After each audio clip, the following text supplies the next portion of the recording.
1986 yılından itibaren her yıl Ekim ayının ilk haftası ülkemizde Camiler ve Din Görevlileri Haftası olarak kutlanmaktadır. Başta Kabe olmak üzere dünyanın her coğrafyasında camiler, Müslümanların manevi doygunluğa erdiği, Allah ile güçlü bir bağ kurduğu ve huzura kavuştuğu mekanlar olmuştur. Camiler, minarelerinden günde 5 defa yankılanan ezanların ardından Müslümanları cismen ve kalben birbirine yaklaştıran mekanlardır. Hz. Muhammed'in örnekliğiyle yüzyıllar boyunca Müslümanlar camilerin etrafında medeniyetler kurmuş ve hayatın merkezini cami eksenine oluşturmuştur.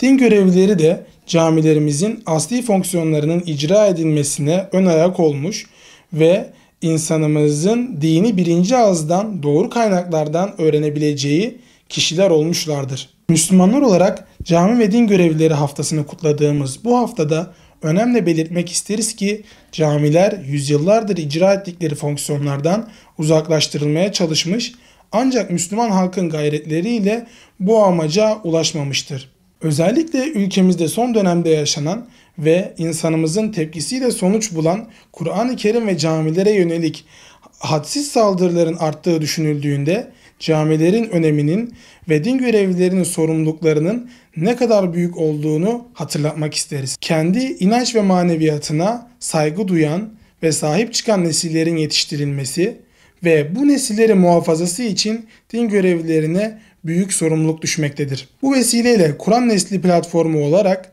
camilerin başta din görevlilerinin azim ve gayretleriyle çocuk, yaşlı, kadın, erkek 7'den 70'e herkese hitap edebilecek, insanları kendi etrafına toplayabilecek, toplumu rahatsız eden meselelerin çözüm merkezi olabilecek ve manevi değerlerimizin nesilden nesile aktarılabileceği mekanlar olarak işlev görmesi en büyük temennimizdir. Yarınların inşa ve ihyasında rol alabilecek en önemli kurumların camiler, en güvenilir kişilerin de din görevlileri olduğunu hatırlatarak maneviyatı güçlü, feraseti keskin, gönlü bütün insanlığı kucaklayabilecek nesillerin yetişmesini temenni ediyoruz. Camiler ve din görevlileri haftasının hayırlara vesile olması temennisiyle camilerde hizmet eden imam hatipler, müezzin kayyımlar, vaizler, müftüler ve başkanlık teşkilatı başta olmak üzere Diyanet camiasının tüm fertlerini tebrik ediyor.